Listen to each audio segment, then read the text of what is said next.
Hi friends, ಎಲ್ಲರಿಗೂ ನನ್ನ ಪೇಜ್ಗೆ ಸ್ವಾಗತ. ಇದು ನನ್ನ ಫಸ್ಟ್ ವ್ಲಾಗ್. ಇವತ್ತಿನ ದಿನ ಹೇಗಿತ್ತು ಅಂತ ನಾನು ನಿಮಗೆಲ್ಲರಿಗೂ ತೋರಿಸ್ಬೇಕಂತ ಇದ್ದೀನಿ. ನಾನಿವತ್ತು ನಮ್ಮ ಹೊಸ ಸ್ಟವ್ನ ಓಪನ್ ಮಾಡೋ ಒಂದು ಪೂಜೆಯಿಂದ ನನ್ನ ವ್ಲಾಗ್ನ ಸ್ಟಾರ್ಟ್ ಮಾಡ್ತಾಯಿದ್ದೀನಿ. ಇವತ್ತು ನಮ್ಮೂರಲ್ಲಿ ಸಂತೇರಮ್ಮ ಅಂತ ದೇವಿದ್ದಾರೆ.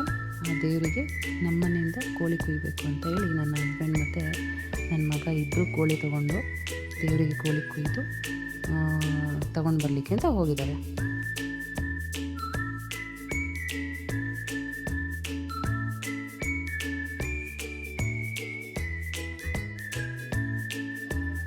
ಕೃಷ್ಣಾರ್ಪಣಮಸ್ತು ಅಂತ ಹೇಳಿ ನಮ್ಮ ಮನೆಗೆ ಹಾಲು ಕೀರ್ತಿ ಥರನೇ ಚೆನ್ನಾಗಿ ಬೆಳೀಲಿ ಅಂತ ಅಂದ್ಕೊಂಡು ನನ್ನ ವ್ಲಾಗ್ನ ಕಂಟಿನ್ಯೂ ಮಾಡ್ತಾಯಿದ್ದೀನಿ. ಇದು ಬಟರ್ಫ್ಲೈ ಕಂಪನಿದು ಸ್ಟವ್, ತುಂಬಾ ಚೆನ್ನಾಗಿದೆ.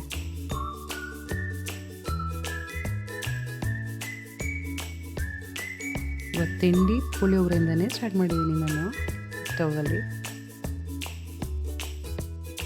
ನನ್ನ ಮಗಳಿಗೆ ನನ್ನ ಮಗನಿಗೆ ಫೇವ್ರೇಟ್ ತಿಂಡಿ ಪುಳಿಯೋಗರೆ. ನನ್ನ ಮಗಳಿಗೆ ಖಾರ ಅಂದ್ರೇ ಆಗಲ್ಲ. ಅವಳಿಗೆ ಮೊಸರನ್ನ ಕೊಟ್ಟರೆ ತುಂಬ ಚೆನ್ನಾಗಿ ತಿಂತಾಳೆ. ಆದ್ರೂ ಹೇಗಿದೆ ಅಂತ ಕೇಳಿದ್ರೆ ತುಂಬ ಚೆನ್ನಾಗಿದೆ ಅಮ್ಮ ಅಂತ ಹೇಳ್ಬಿಟ್ಲು. ಈಗ ಅವಳು ತಿಂತಾಯಿದ್ಲು. ಹಾಗೆ ನಾನು ನೋಡೋಗಿ ಬೇಗ ಬೇಗ ಅಡುಗೆ ಮಾಡಿಬಿಡೋಣ ಅಂತೇಳಿ ಕಡುಬು ಸ್ಟಾರ್ಟ್ ಮಾಡಿಕೊಂಡೆ.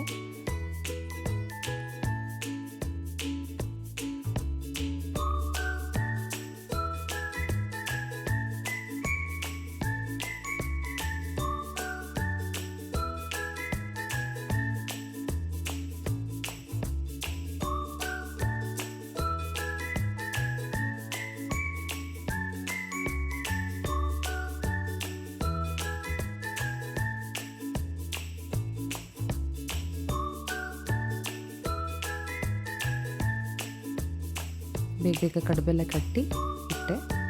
ಲಾಸ್ಟಿಗೂ ಬೆಂತು ಆಫ್ ಮಾಡಿ ಸೈಡ್ಗೆ ಎತ್ತಿಟ್ಬಿಟ್ಟೆ.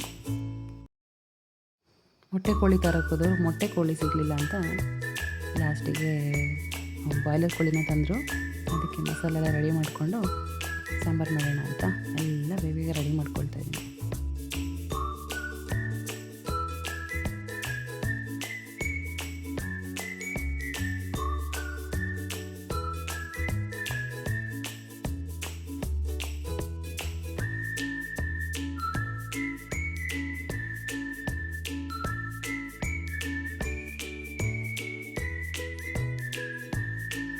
ಫೈನಲ್ಲಿ ಮಸಾಲೆನೂ ರೆಡಿ ಆಯಿತು.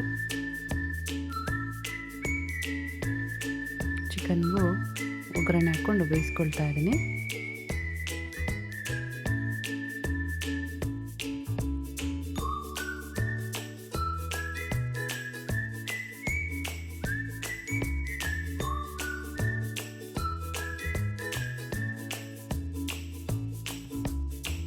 ದೇವರಿಗೆ ಎಡೆ ಇಡೋದ್ರಿಂದ ಉಪ್ಪು ಖಾರ ಏನೂ ನೋಡೋ ಹಾಗೆ ಇಲ್ಲ.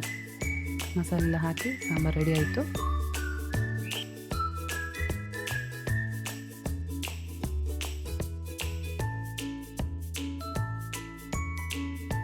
ಸಂತೇರಮ್ಮ ದೇವಸ್ಥಾನದಿಂದ ತೀರ್ಥ ತಂದಿದ್ರು. ಆ ತೀರ್ಥನ ಕಳ್ಸೋಕ್ಕೆಲ್ಲ ಹಾಕಿ ನನ್ನ ಗಂಡ ಪೂಜೆ ಸ್ಟಾರ್ಟ್ ಮಾಡಿದರು. ಪೂಜೆ ಚೆನ್ನಾಗಾಯಿತು. ನೈವೇದ್ಯ ಎಲ್ಲ ಇಟ್ಟು ಪೂಜೆ ಮಾಡಿದ್ವಿ. ನನ್ನ ಮಗಳಿಗೆ ತುಂಬಾ ಭಕ್ತಿ ಇದೆ. ಫೈನಲಿ ಊಟ ರೆಡಿ. ಊಟ ಮಾಡಿಕೊಂಡು ಸ್ವಲ್ಪ ರೆಸ್ಟ್ ಮಾಡಿ ಸಂಜೆ ಮತ್ತೆ ಅಡಿಕೆ ತೋಟದಲ್ಲಿ ಕೆಲಸ ಸ್ಟಾರ್ಟ್ ಆಗೋಯ್ತು. 7:30 ಟೈಮು ಆಗೋಯ್ತು. ಕೆಲಸ ಮಾಡಿ ಮಾಡಿ ತುಂಬ ಸುಸ್ತಾಗಿತ್ತು. ತುಂಬಾ ಸುಸ್ತಾಗೋಗಿತ್ತು. ಉಳಿದಿರೋದು ನಾಳೆ ಮಾಡ್ಕೊಳ್ಳೋಣ ಅಂತ ಹೋದೆ. ಆಮೇಲೆ ಕೈ ತೊಳ್ಕೊಂಡು ಒಳಗೆ ಹೋದೆ. ಇವತ್ತಿನ ದಿನ ನನಗೆ ಹೀಗೆ ಇತ್ತು ಫ್ರೆಂಡ್ಸ್. ಇಷ್ಟ ಆದರೆ ಲೈಕ್ ಮಾಡಿ. Thank you.